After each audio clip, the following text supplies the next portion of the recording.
How much would you pay for a bouquet of tulips? A few dollars? $100? How about $1,000,000? Probably not. Well, how much would you pay for this house?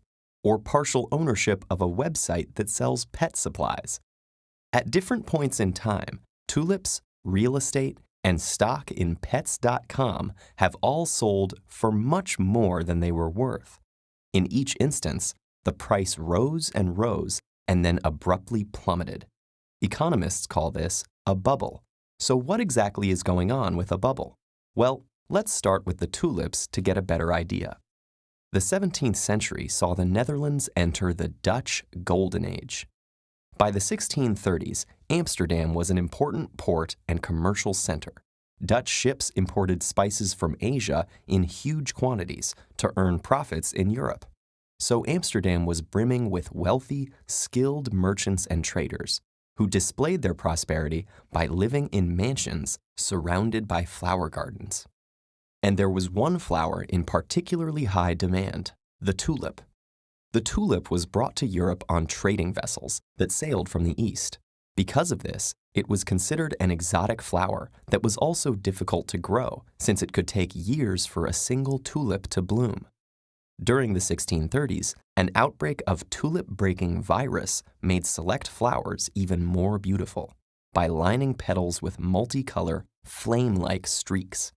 A tulip like this was scarcer than a normal tulip, and as a result, prices for these flowers started to rise, and with them, the tulip's popularity.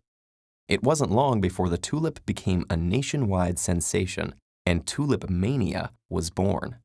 A mania occurs when there is an upward movement of price combined with a willingness to pay large sums of money for something valued much lower in intrinsic value.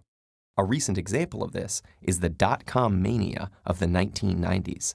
Stocks in new, exciting websites were like the tulips of the 17th century. Everybody wanted some. The more people who wanted the tulip, the higher the price could go. At one point, a single tulip bulb sold for more than 10 times the annual salary of a skilled craftsman. In the stock market, the price of stock is based on the supply and demand of investors. Stock prices tend to rise when it seems like a company will earn more in the future. Investors might then buy more of the stock, raising the prices even further due to an increased demand.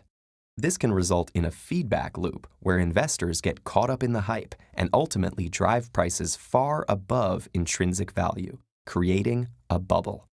All that is needed for a mania to end and for a bubble to burst is the collective realization that the price of the stock, or a tulip, far exceeds its worth. That's what happened with both manias. Suddenly, the demand ended. Prices were pushed to staggering lows, and pop! The bubbles burst, and the market crashed. Today, scholars work long and hard trying to predict what causes a bubble and how to avoid them. Tulip mania is an effective illustration of the underlying principles at work in a bubble and can help us understand more recent examples, like the real estate bubble of the late 2000s. The economy will continue to go through phases of booms and busts.